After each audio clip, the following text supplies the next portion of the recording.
Assalamualaikum warahmatullahi wabarakatuh. Di sini kelompok kami akan menjelaskan tentang knife bash. Kelompok kami terdiri atas Tia Monika Regianti dengan NIM 1810651085. Kemudian ada Lutfi Fauzi dengan NIM 1810651097 dan ada Muhammad Haris Aditya 1810651103. Kemudian ada Mawan Eko Wiranto dengan NIM 1810651104. Assalamualaikum warahmatullahi wabarakatuh. Di sini saya akan menjelaskan teori knife bash. Algoritma knife bash merupakan salah satu algoritma yang terdapat pada teknik klasifikasi. Knife bash merupakan pengklasifikasian dengan metode probabilitas dan statistik yang dikemukakan oleh ilmuwan Inggris yang bernama Thomas Bayes, yaitu memprediksi peluang di masa depan berdasarkan pengalaman di masa sebelumnya sehingga dikenal sebagai teorema Bayes.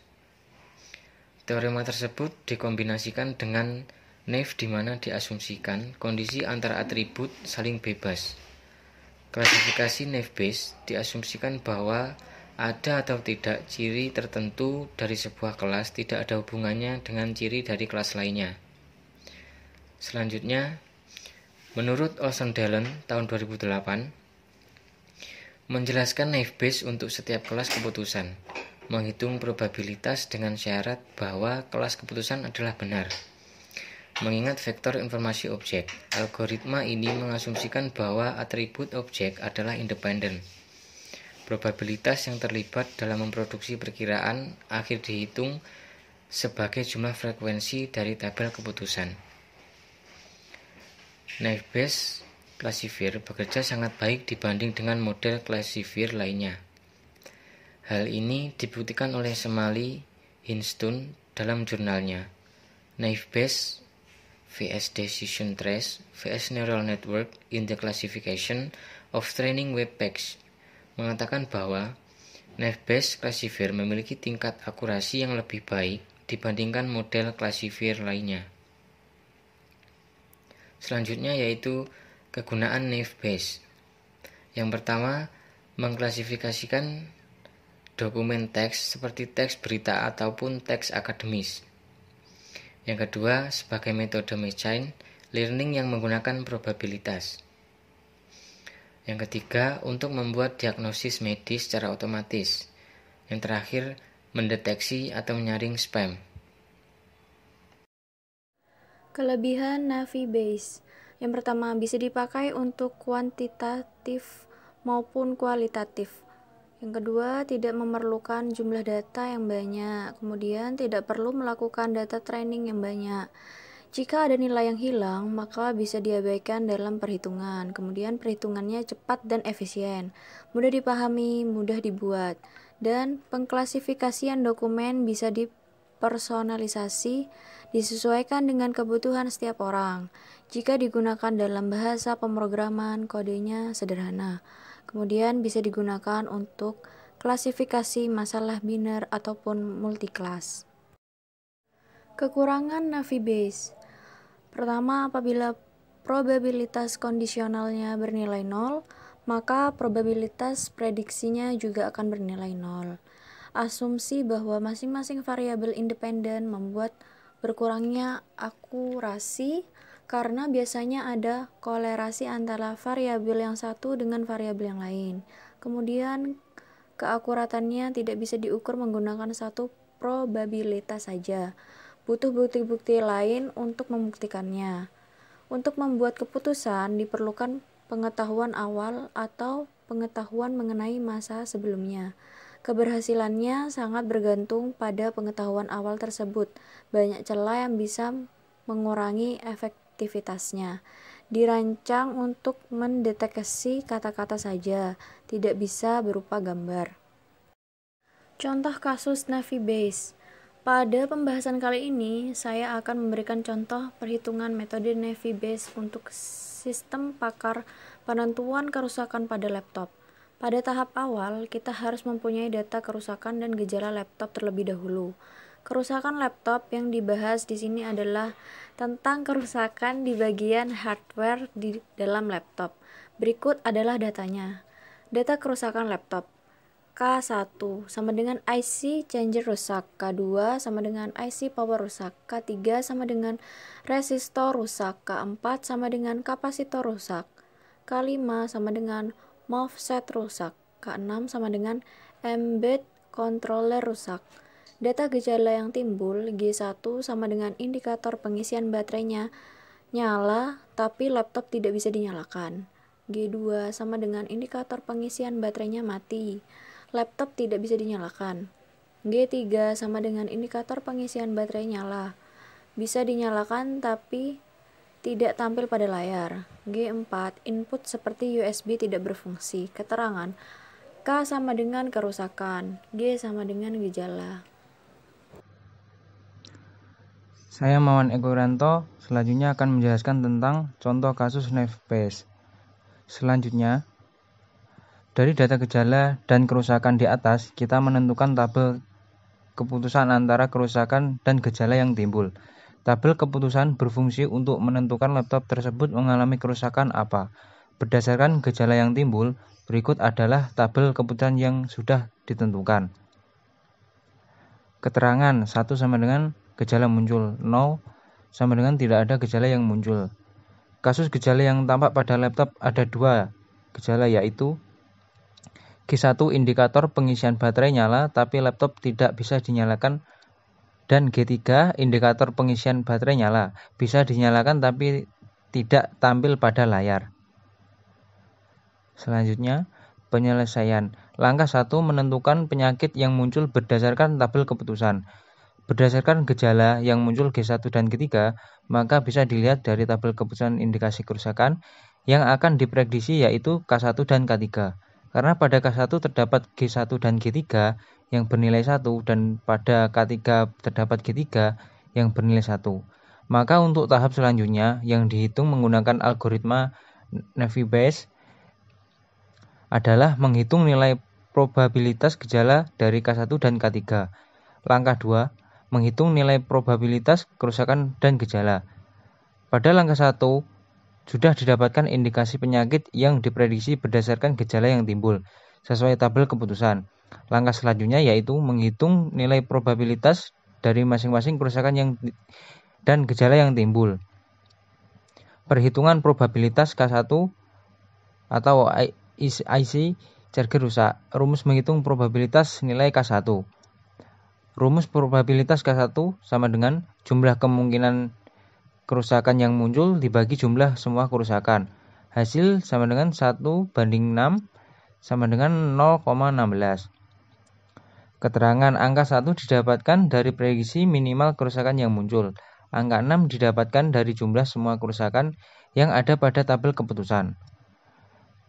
Selanjutnya, rumus menghitung probabilitas gejala yang muncul.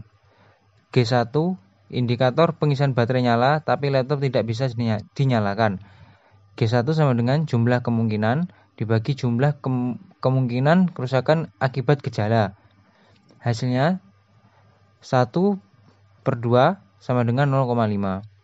G3 indikator pengisian baterai nyala, bisa dinyalakan tapi tidak tampil pada layar.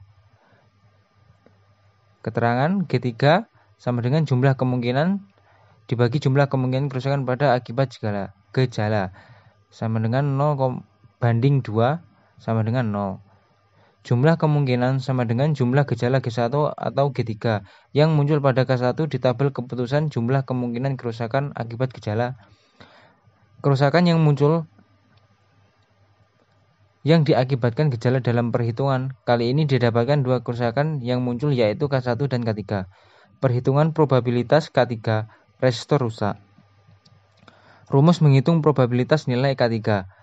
Rumus probabilitas K3 sama dengan jumlah kemungkinan kerusakan yang muncul dibagi jumlah semua kerusakan, sama dengan 1/6 sama dengan 0,16. Selanjutnya, keterangan angka 1 didapatkan dari prediksi minimal kerusakan yang muncul. Angka 6 didapatkan dari jumlah semua kerusakan yang ada pada tabel keputusan. Rumus menghitung probabilitas gejala yang muncul. G1 sama dengan indikator pengisian baterai nyala tapi laptop tidak bisa dinyalakan. G1 sama dengan jumlah kemungkinan dibagi jumlah kemungkinan kerusakan akibat gejala. Sama dengan 1/2, hasilnya 0,5. G3, indikator pengisian baterai nyala, bisa dinyalakan tapi tidak tampil pada layar. G3, jumlah kemungkinan dibagi jumlah kemungkinan kerusakan akibat gejala. Sama dengan 1/2, hasilnya 0,5. Jumlah kemungkinan, jumlah gejala G1 atau G3 yang muncul pada K3 di tabel keputusan jumlah kemungkinan kerusakan akibat gejala. Sama dengan kerusakan yang muncul yang diakibatkan gejala. Dalam perhitungan kali ini didapatkan 2 kerusakan yang muncul, yaitu K1 dan K3. Di sini selanjutnya saya akan melanjutkan penyelesaian langkah yang ketiga. Langkah yang ketiga yaitu menghitung nilai bias berdasarkan probabilitas kerusakan dan gejala yang timbul. Di mana menghitung nilai bias K1 adalah kerusakan yang pertama, yaitu kerusakan IC charger. Caranya yaitu K1 per G1 sama dengan K, G1 per K1 sama dengan K1 per K G1 per K1 dikalikan K K1 plus K G1 per K3 dikalikan K3 sama dengan 0,5 dikalikan 0,16 per 0,5 dikalikan 0,16 ditambah 0,5 dikali 0,16 sama dengan 0,08 per 0,16 sama dengan 0,5. Nah, untuk menghitung nilai K selanjutnya K1 dan K1 per G3, caranya sama, di mana nilainya di sini berbedanya nilainya di sini adalah 0 dikalikan 0,16 per 0, dikali 0 kali 0,16 per 0,5 dikalikan 0,16 sama dengan 0 per 0,08, yaitu hasil akhirnya 0. Total nilai bias dari K1 sama dengan K1, total K1 sama dengan K1 per G1 plus K1 per G3. Total K1-nya yaitu 0,5 plus 0 sama dengan 0,5. Menghitung bias ketiga. Bias ketiga ini rumusnya kerusakan K3 per G1, gejala yang pertama sama dengan rumusnya K dalam kurung G1 per K3 tutup kurung dikalikan K3 dalam kurung K3 per K dalam kurung G1 per K1 dikalikan K1 plus K dalam kurung G1 per K3 dikalikan K3, di mana nilainya 0,5 dikalikan 0,16 per 0,5 dikalikan 0,16 per 0,5 dikalikan 0,16 sama dengan 0,08 per 0,16 sama dengan 0,5. Selanjutnya sama dengan rumus yang sebelumnya. Bedanya di sini kita menghitung pernya G3, gejala yang ketiga. Jadi nilainya 0,5 dikalikan 0,16 per 0,5 dikalikan 0,16 plus 0,5 dikalikan 0,16. Jadi hasilnya 0,08 per 0,16. Hasil akhirnya sama 0,05. Total nilai bias dari K3 yaitu total K3 K dalam kurung K3 per G1 plus K dalam kurung K3 per G3. Total K3 sama dengan 0,5 plus 0,5 sama dengan 1. Jumlah nilai bias dari K1 dan K3, total bias K1 plus total bias K3. Kerusakan 1 ditambahkan kerusakan 3. Di sini kerusakan 1-nya 0,5.